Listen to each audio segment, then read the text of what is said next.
October 2nd. I'm Patricia Vallone. And I'm Denise Douglas. So glad you could join us this evening. Well, topping our newscast, the fight for 15 continues. This time, airport workers are battling for better wages. Airport employees and advocacy groups joined forces today at BWI Marshall Airport to speak out against the low wages they earn. Workers say the health insurance provided by their contractor is not affordable. Some complain they have to come out of pocket to pay for health care costs. I shouldn't have to rely on government assistance to support my family when I'm working full-time hours and I'm even working overtime. Right now, I'm one of the only overnight fuelers that work, and it's a lot to handle, especially when I'm only making a little over minimum wage. I do not have health insurance right now because how expensive it is, and the option the company gives us, I cannot afford that on top of my bills. Working here at BWI for about the last 18 years. This was a good job once I started here. Back when I knew I was going to get a raise every year, my employers respected the work that I did.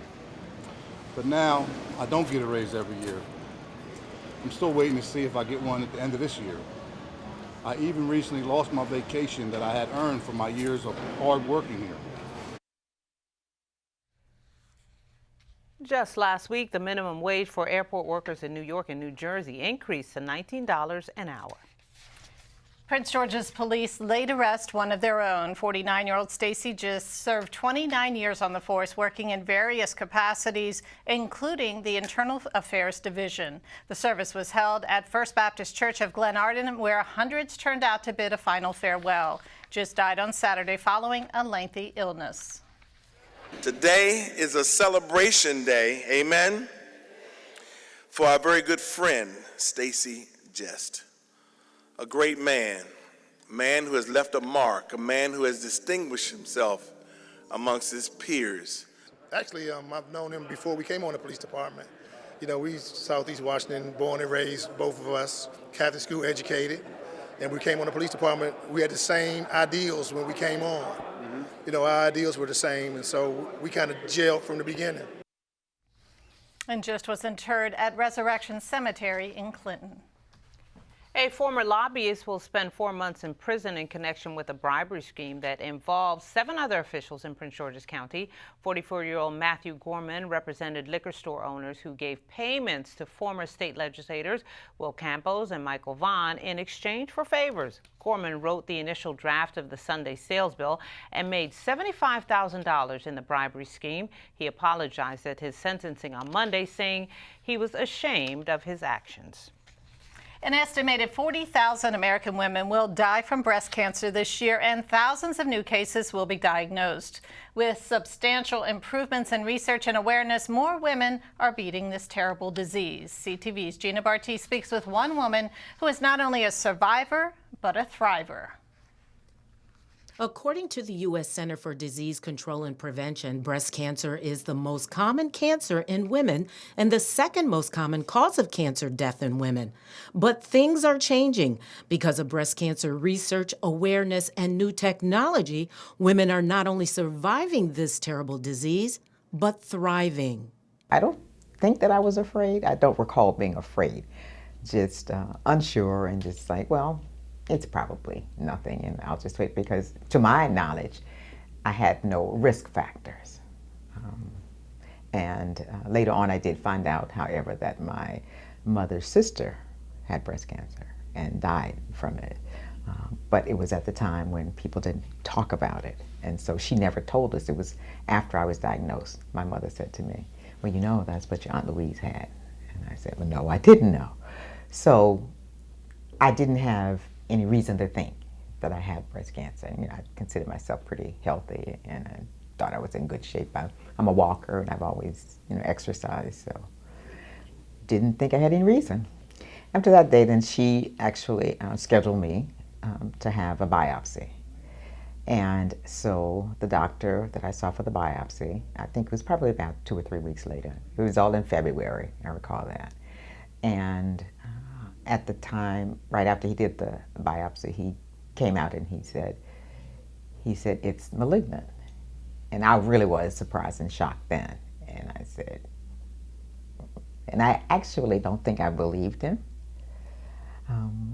And he said, I've done many of these, and so as soon as I, saw the tumor, I could tell it was. After I took the time to do the research, then I made some decisions about how I thought the care should go.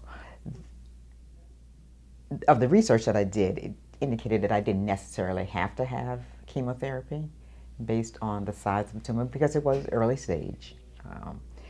And it was detected early, so and some of the factors in the pathology indicated I didn't really need to have chemotherapy, but my research said that chemo treats the whole body, that if there are lingering cells someplace, then chemo would treat that, whereas the surgery and the radiation treat the tumor at the site.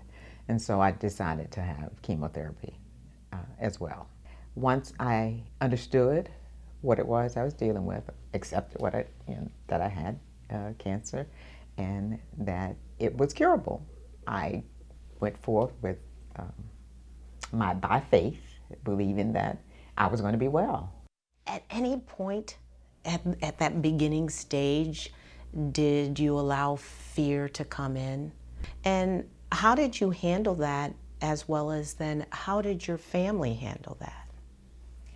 I'm sure it did, Gina. I think that because this was something new, as I said, I actually had a friend who had died from breast cancer.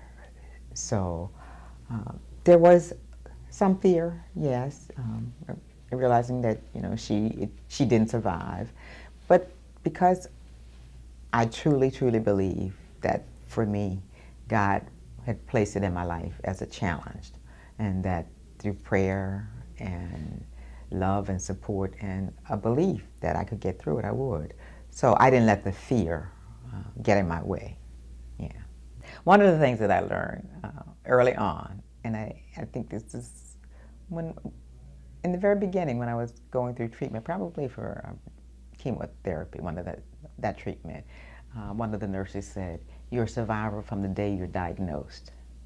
And so I took that approach that, again, is part of, the challenge that, okay, if I'm a survivor from that day, I'm going to survive. So, yes, I am a survivor. I celebrate all survivors, and actually I am encouraging more women to think of themselves as thrivers. And October is Breast Cancer Awareness Month. Gina Barty will bring us more survivor stories in the coming days.